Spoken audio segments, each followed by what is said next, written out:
कोकणातील हापूस आंबा हा संपूर्ण जगामध्ये सुप्रसिद्ध आहे। आम्ही सध्या उभे आहोत कोकण कृषी विद्यापीठाच्या एका प्रदर्शनामध्ये आणि इथे खूप वेगवेगळ्या प्रकारचे आंबे आहेत।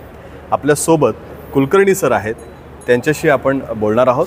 ते आपल्याला या सगळ्या आंब्यांविषयी माहिती देणार आहेत। सर, तुमचं स्वागत आहे माय कोकणमध्ये। धन्यवाद। खूप सारे आंबे आहेत, वेगवेगळ्या आकाराचे आहेत, वेगवेगळ्या प्रकारचे आहेत। तर एवढे सगळे आंबे हे कुठले आहेत?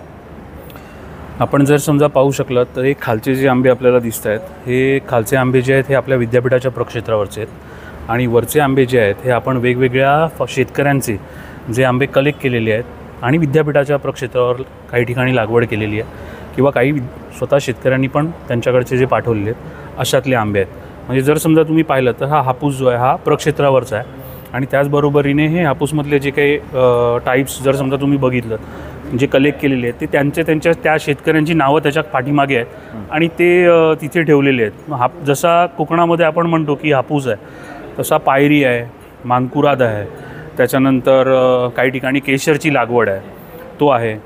विद्यापीठाने जी व्हरायटी विकसित केलेली आहे, आपल्याला माहिती आहे हापूसमध्ये साका येतो किंवा वर्षाआड फळधारणा, तर ह्याच्यावर तोड म्हणून जर समजा तुम्ही पाहिलं तर रत्ना नावाची आपली व्हरायटी आहे, तर ती रत्ना व्हरायटी इथे आपल्याला बघायला मिळेल। त्याचप्रमाणे रत्ना आणि हापूसचा संकर करून जी आपण बाठा ज्याच्यामध्ये नाही आपण त्याला सीडलेस म्हणतो, अशी सिंधू आपल्याला इथे पाहायला मिळेल।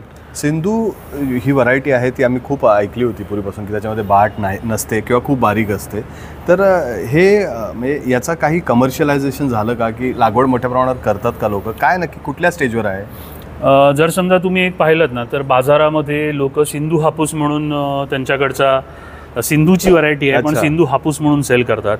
रत्नाची व्हरायटी आहे, रत्न हापूस म्हणून सेल करतात। जसं कोकणातलीच असल्यामुळे आणि हापूसचीच त्याला झाक असल्यामुळे त्या व्हरायटी या नुसता हापूस न करता रत्ना हापूस, सिंधू हापूस म्हणून लोकांकडनं सेल केल्या जातात। सिंधूच्या बाबतीमध्ये जर समजा तुम्ही बघितलं तर सिंधू आंबा जर समजा तुम्ही नीट पाहिलात ना तर क्लस्टर बेरिंग आहे।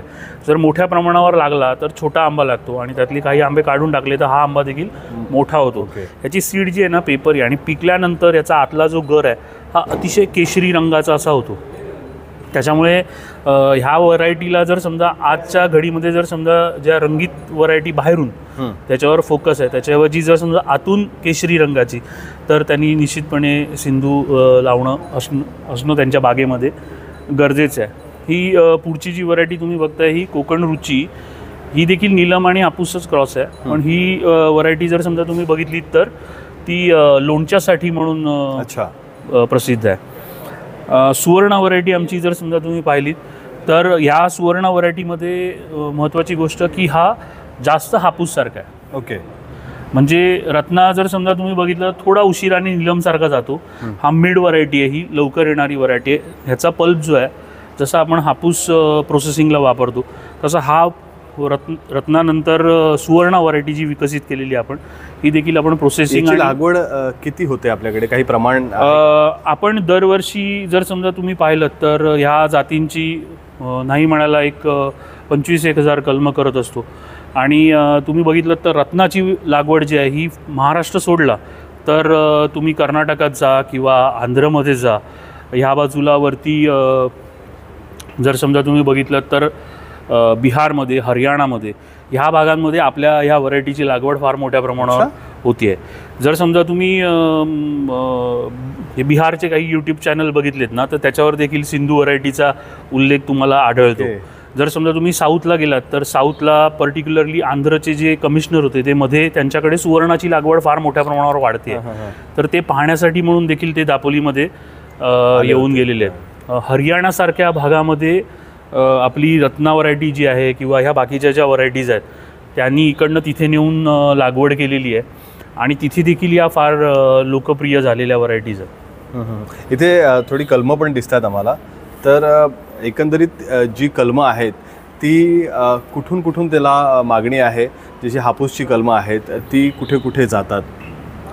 जर समजा आपण कलमांच्या बाबतीमध्ये विचार केला तर मगाशी दीक्षांत समारंभामध्ये कुलगुरू महोदयांनी पण सांगितलं की आपण जवळजवळ 1 करोड कलमं विद्यापीठाच्या विविध सेंटर्समधनं लोकांना उपलब्ध करून देत असतो आणि भारतभर वेगवेगळ्या इन्स्टिट्यूट असतील किंवा शेतकरी संघटना असतील किंवा शेतकरी वैयक्तिक असतील, तर ते देखील आपल्याकडनं फार मोठ्या प्रमाणावर ही कलमं घेऊन जात असतात. जर समजा तुम्ही बघितलं तर या आता इथे जी कलमं ठेवली आहेत ह्याच्यामध्ये नुसती आंब्याची जसं नव्हे तर मसाला पिकांची देखील कलमं आहेत. त्याचबरोबरीने काही ठिकाणी तुम्ही सुपारी पाहू शकाल, वनौषधी पाहू शकाल, आवळा पाहू शकाल, तर या पेरू पाहू शकाल. तर ह्या वेगवेगळ्या जातींची देखील कलमं ही विद्यापीठाच्या माध्यमातून आपण शेतकऱ्यांना उपलब्ध करून देत असतो. इथे सुद्धा आम्ही बघतोय की वेगवेगळ्या प्रकारचे आंबे आहेत. हो. आता याची जी साईज आहे ती खूप मोठी आहे. हो. कीट आंबा हा हे नक्की कुठल्या प्रकारातले आंबे आहेत आणि हे इथे त्याची लागवड झाली आहे का, प्रमाण काय आहे हे पण जरा थोडक्यात आम्हाला सांगा. तुम्ही एक पाहिलं तर मँजिफेरा इंडिका जर म्हटलं तर आंबा हा मुळातच भारतीय आहे. त्याच्यामुळे आंबा हा भारतातनं इतर जगामध्ये प्रसारित झाला. ही जर समजा तुम्ही काही जाती बघितल्यात तर या फ्लोरिडियन व्हरायटीज आहेत ज्याला आपण म्हणतो की आंब्याचं दुसरं माहेर. जसं भारत हा त्याचं एक उगमस्थान आहे, तसं भारतातनं बाहेर गेल्यानंतर काही ठिकाणी तो स्थिरावला. तसं फ्लोरिडामध्ये काही व्हरायटी डेव्हलप झाल्या अमेरिकेमध्ये, तर ते त्याचं उगमस्थान आहे. हे टॉमी एटकिन्स जी आहे ही अमेरिकन मार्केटवर, जसं आपण म्हणतो की भारतीय आणि एशियन मार्केटवर हापूसचं राज्य आहे, तसं फ्लोरिडियन मार्केटवर टॉमी एटकिन्सचं राज्य आहे. आणि याचा आणि आपला काय संबंध आहे विद्यापीठाचा? म्हणजे ह्या काही परदेशी व्हरायटी ज्या आहेत ह्या आपण आपल्याकडे विद्यापीठामध्ये त्याची लागवड केलेली आहे. ओके. जर समजा ब्रीडिंग प्रोग्राममध्ये कुठे उपयोगी, जसं आता आमची कोकण सम्राट नावाची जी व्हरायटी आहे, तर कोकण सम्राटमध्ये हापूस आणि टॉमी एटकिन्स यांचा क्रॉस करून आपण कोकण सम्राट ही व्हरायटी दिलेली आहे, जिचं 6 ते 7 टनापर्यंत पोटेन्शियल इल्ड आहे आणि एक्सपोर्टसाठी ती चांगली व्हरायटी म्हणून नावाजली आहे. ओके. आणि काळा हापूस हा काय प्रकार आहे, तो आम्ही बघतोय तिथे? याच्यामध्ये जर समजा तुम्ही पाहिलं ना तर वेगवेगळ्या ठिकाणी वेगवेगळी नावं जी आहेत ही लोकल व्हरायटीजना दिली जातात आणि मग ती जर समजा तुम्ही पाहिलं तर पॉप्युलर होत राहतात. जनरली आपण जर समजा पाहिलं ना तर आंब्यावर जेव्हा तो पिकत जातो त्यावेळेला एक काळ्या रंगाची लेअर काय म्हणतात लेअर सारखी तयार होते आणि मग त्याच्यातनं त्याचं नाव त्याला दिलं गेलेलं आहे. ऑमलेट आहे, आंबा ऑमलेट. आता हे कसं आहे की जर समजा तुम्ही बघितलं ना तर पूर्वी काही आपल्याकडे ब्रिटिश कालावधीमध्ये किंवा पोर्तुगीज कालावधीमध्ये प्रदर्शनं जी भरत होती आणि त्या पिरियडमध्ये त्या सरदारांची नावं, जसं उदाहरणार्थ हापूस आपला ओरिजिनलच आहे, पण जर समजा तुम्ही बघितलं तर मग त्याला त्या प्रदर्शनामध्ये अल्फान्सो द अल्बुकार जे गव्हर्नर होते त्यांचं नाव दिलं गेलं. बरोबर. तसं पायरीला पीटर म्हणून जे होते त्यांचं नाव दिलं गेलं. असे अनेक नावं जी आहेत ना ही मग आपल्याकडच्याच व्हरायटी, पण एखाद्या माणसाने त्याच्यावर काम केलं असेल तर त्या माणसाचं नाव त्याला दिलं जातं. तशी ही वेगवेगळ्या प्रकारची नावं तुम्हाला दिसतील. तोतापुरीचा काय इतिहास आहे जरा थोडक्यात सांगा ना. तोतापुरी तुम्ही जर समजा बघितलं तर त्याला बँगलोरा नावाने पण ओळखलं जातं. ही बरेच जण त्याला तोतापुरी म्हणतात, पण ते म्हणजे त्याची जी चोच आहे ती चोच ही तोता म्हणजे पोपटासारखी, म्हणून त्याला तोतापरी. अच्छा अच्छा अच्छा. असं ते नाव आहे. ते तोतापुरी लोक म्हणायला लागले. ती सॅलडसाठी पण जाणारी चांगली व्हरायटी आहे आणि त्याचप्रमाणे तुम्ही खायला पण लोकांना पॉप्युलर व्हरायटी. अनेक ठिकाणी आम्ही बघतो पर्यटन स्थळावर तोतापुरी हा आंबा असतो. आणखी काही आंबे आहेत जरा वेगवेगळ्या साईजचे आहेत. आता ह्या रुमानी नावाचा हा आंबा आहे, याचा आकार थोडा वेगळाच दिसतो आहे. किंवा पेढर बाम नावाचा एक आंबा आहे. हे सगळे आंबे आहेत, हे आपल्या विद्यापीठात आहे, याचं खरं आश्चर्य वाटतं आम्हाला. आणि हे लोकांना तुम्ही काय सांगाल या सगळ्याविषयी? मी तुमच्या चॅनलच्या माध्यमातून लोकांना सांगू इच्छितो की आपल्याकडे भारत हेच माहेरघर असल्यामुळे पश्चिम भारत, पूर्व भारत, उत्तर भारत, दक्षिण भारत या भागामध्ये वेगवेगळ्या प्रकारच्या स्थानिक जाती देखील आहेत. आपल्यासारखे संस्था आहेत, जसे डॉक्टर बाळासाहेब सावंत कोकण कृषी विद्यापीठ आहे, तर ते जंप कलेक्शन करत असतं. म्हणजे एखादी जात नष्ट होऊ नये या दृष्टिकोनातनं काही झाडं त्याची राखून ठेवत, संवर्धन करत. आपण जर समजा पाहिलं तर आपल्या म्हणजे विद्यापीठामध्ये भारतातली एकमेव ट्रॉपिकल फ्रूट्ससाठीची फील्ड जीन बँक आपण एस्टॅब्लिश करतो आहे, ज्याच्यामध्ये नुसत्या ह्या व्हरायटीज असंच नव्हे तर रायवळ व्हरायटी देखील आपण संवर्धित करण्यावर आहे. आज जर समजा तुम्ही बघितलं 17-18 तारखेला आपलं प्रदर्शन जे आहे त्याच्यामध्ये आपण लोकल फळांनाच प्राधान्य देतो आहे आणि रायवळ व्हरायटी ज्या आहेत ते जास्तीत जास्त याव्या आपल्याकडे या दृष्टिकोनातनं आपण त्याला प्राधान्य देतो आहे. ह्या बदलत्या वातावरणामुळे दरवर्षी येणारी एखादी जात जर समजा आपल्याला उपलब्ध होत असेल तर ते शेतकऱ्यांसाठी फायद्याचं आहे. उद्या त्या जातीचा आणि हापूसचा संकर करून आपण विचार करू शकतो की दरवर्षी येणारं काही आपल्याला उपलब्ध होऊ शकतं का. तर त्या दृष्टिकोनातनं पण ह्या जातींचं महत्त्व आहे. एखाद्या किडीला रोगाला प्रतिकारक जर समजा जात असेल तर त्या देखील जातीचं महत्त्व आहे.